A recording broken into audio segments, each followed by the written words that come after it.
ton. Ju faleminderit.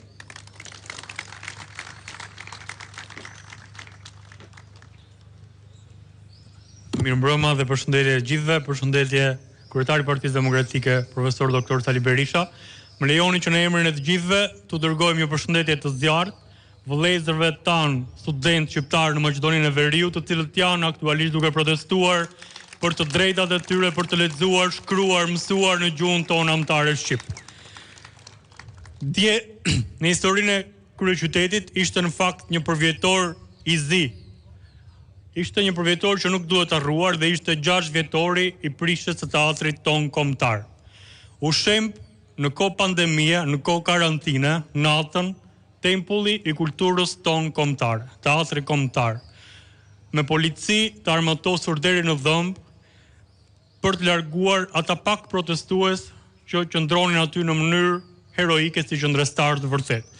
Them pak protestues dhe ky është thelbi me të cilën dua të flas, sepse me shembjen e teatrit ton kombëtar u shembën para nesh fatkeqësisht edhe ikonat të cilat i kishim admiruar dhe në fakt vazhdojmë të admirojmë parë nga kinematografia dhe ajo skenë magjike e teatrit kombëtar.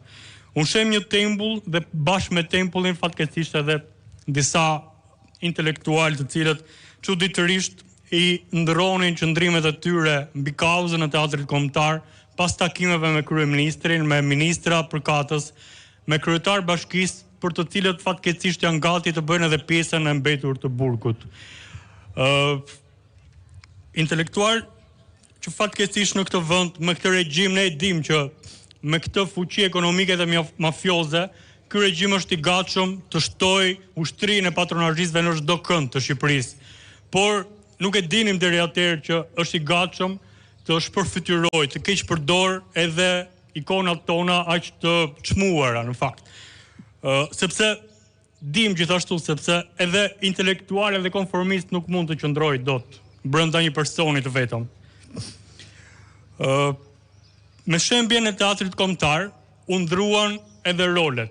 Qytetarët morën rolin e aktorit kryesor në mbrojtje të kauzës dhe aktorët që ndruan si spektator goj kyçur teksa shihnin tek dërmoi dhe shembej ajo ikon e të gjithëve që fatkeqësisht ende sot nuk e kemi pas 6 vitesh. Jemi në një kryeqytet në mes të Europës ku prej kaq vitesh mungon një teatr kombëtar, mungon teatri kukullave për fëmijë dhe galeria kombëtare është e kyçur prej kaq vitesh. Me të njëjtin numër banorësh, qytete fare pranë nesh kanë deri në 50 teatro për 500.000 banor. Ndërkohë që ne sot kemi vetëm një teatr eksperimental të përkohshëm, por që e gjitha për të ndërtuar kulla në çdo vend të Shqipërisë, ashtu si edhe në qytetin nga vi në Pogadec, i cili ndodhet në një sulm barbar për të ndërtuar fare pranë liçenit nga oligark të lidhur me ministra, me kryeministrin dhe që në fakt sot janë në kërkim.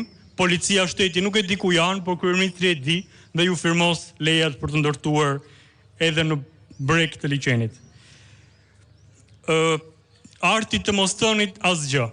I mbylljes brenda 4 mureve të vogëlësisë të atyre të cilët i quajmë intelektual, është në fakt tradhtia më e madhe që mund t'i bëhet Shqipërisë, kombit në këto kushte. Prandaj, thirrja ime modeste është për çdo mjek të nderuar, pedagog, profesor, krijues, shkrimtar, aktor, këngëtar, për t'ju bashkuar kauzave të drejta që me zërin e tyre t'ju japin në fakt edhe pesh personalitetit të tyre. E theksoj, nuk mund t'jesh edhe konformist edhe intelektual dhe Partia Demokratike vazhdon të mbetet partneriteti i duhur politik pa të cilin nuk mund të shkojmë askund, pa një partneritet politik kaq domosdoshëm në këto kushte dhe rrethana të një ndryshimi të domosdoshëm dhe urgjent. Kam kënaqësinë që të ftoj para jush një intelektual safi, i cili ka qëndruar deri në fund kauzave më të drejta të kombit shqiptar, profesor Dr. Sali Berisha. Faleminderit.